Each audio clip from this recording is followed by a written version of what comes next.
प्यारे विद्यार्थियों, कैसे हो आप? आशा करता हूँ आप बहुत अच्छे होंगे। तो आइए आज का अध्याय प्रारंभ करते हैं और हमारे अध्याय का नाम है संस्कृत वर्णमाला, संस्कृत अल्फ़ाबेट।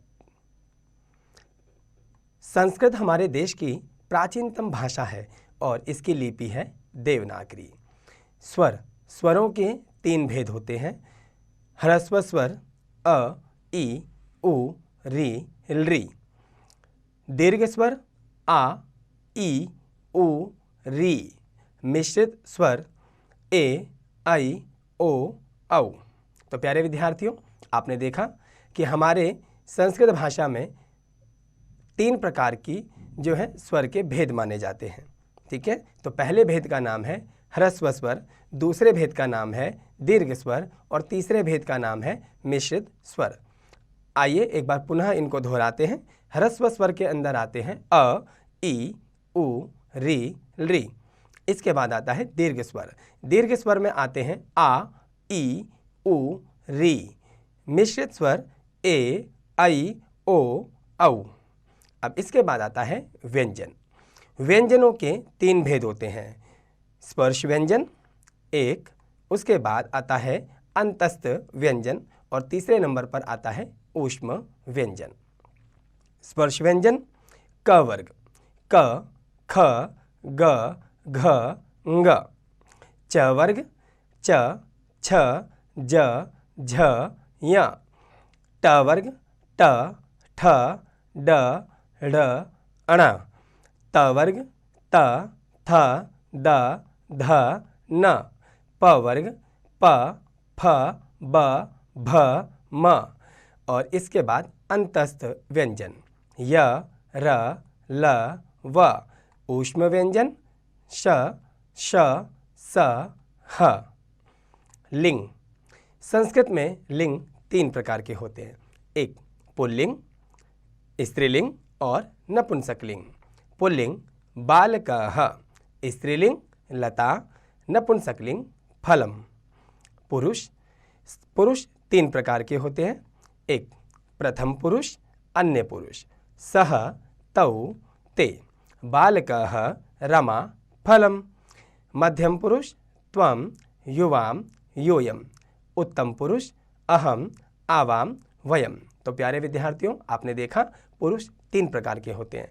पहला प्रथम पुरुष अर्थात अन्य पुरुष जिसकी हम बात कर रहे हैं। सः, तौ, ते। बालकः रमा, फलम। ये 3 लिंग हैं। पुल्लिंग बालकः, रमा स्त्रीलिंग और फलम नपुंसकलिंग। मध्यम पुरुष त्वं, युवां, यूयम्। त्वं अर्थात तुम, युवां हम तुम दोनों और यूयम् तुम सब। उत्तम पुरुष अहम, आवाम, वयम अर्थात मैं, हम दोनों और हम सब। वचन 3 प्रकार के होते हैं। एक वचन बालकः सीता, फलम। द्विवचन बालकौ सीते, फले। बहुवचन बालकाः सीताः, फलानि। धातु। क्रिया के मूल रूप को धातु कहते हैं, जैसे पठ। क्रिया के मूल रूप को धातु कहते हैं, जैसे पठ। इसका मतलब क्या हुआ, आइए हम समझते हैं। हमने पढ़ा था कि जैसे इंग्लिश में वर्ब, हिंदी में क्रिया और संस्कृत में धातु कहते हैं। तो जैसे चलना, ये हिंदी क्रिया है, राइट। और इसके बाद इसी को अगर हम संस्कृत में बोलते हैं तो बनेगा चलती, पठती, गच्छति। लकार। वर्तमान काल में लट लकार का प्रयोग होता है। भूतकाल में लंग लकार का प्रयोग होता है। भविष्यत काल में लृट लकार का प्रयोग होता है। पुरुष प्रथम पुरुष सा गच्छति, ते गच्छतः, ताः गच्छन्ति।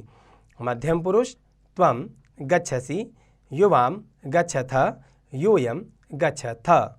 उत्तम पुरुष अहम गच्छामि, आवां गच्छावः, वयं गच्छामः। लिंग पुल्लिंग, स्त्रीलिंग, नपुंसकलिंग। पुल्लिंग वानरः भ्रमति, वानरौ भ्रमतः, वानराः भ्रमन्ति। स्त्रीलिंग कलिका विकसति, कलिके विकसतः, कलिकाः विकसन्ति। नपुंसकलिंग पत्रम पतति, पत्रे पततः, पत्राणि पतन्ति। तो प्यारे विद्यार्थियों, आपने देखा संस्कृत में लिंग 3 प्रकार के होते हैं, पुल्लिंग, स्त्रीलिंग और नपुंसकलिंग। यहाँ पर पुल्लिंग के अंदर वानरः, वानरौ, वानराः, वानर शब्द जो पुल्लिंग है उसके तीनों वचनों का रूप दिया गया है। वानरः एक वचन, वानरौ द्विवचन और वानराः बहुवचन। स्त्रीलिंग कलिका, कलिके, कलिकाः। नपुंसकलिंग पत्रम, पत्रे, पत्राणि। वचन एक वचन, द्विवचन, बहुवचन। जैसा कि आप सभी जानते हैं संस्कृत भाषा में 3 वचन होते हैं, एक वचन, द्विवचन और बहुवचन। एक वचन छात्रः पुष्पं पश्यति, बालिका पाठं स्मरति, आम्रं पतति। द्विवचन छात्रौ पुष्पं पश्यतः, बालिके पाठं स्मरतः, आम्रे पततः। बहुवचन छात्राः पश्यन्ति, बालिकाः पाठं स्मरन्ति, आम्राणि पतन्ति। तो प्यारे विद्यार्थियों, आपने देखा संस्कृत भाषा में भी 3 वचन होते हैं। यहाँ पर एक वचन में बनता है छात्रः, द्विवचन में बनता है छात्रौ और बहुवचन में बनता है छात्राः। इसी प्रकार का प्रयोग अगर आप देखेंगे बालिका स्त्रीलिंग के साथ, बालिका, बालिके, बालिकाः, और नपुंसकलिंग आम्रम शब्द के साथ आम्रम, आम्रे, आम्राणि। तो प्यारे विद्यार्थियों, आशा करता हूँ कि आपको यह पाठ समझ आया होगा। आप भी अपने स्तर पर अनेक शब्द रूप, लिंग, वचन और धातु रूप का अभ्यास कीजिएगा।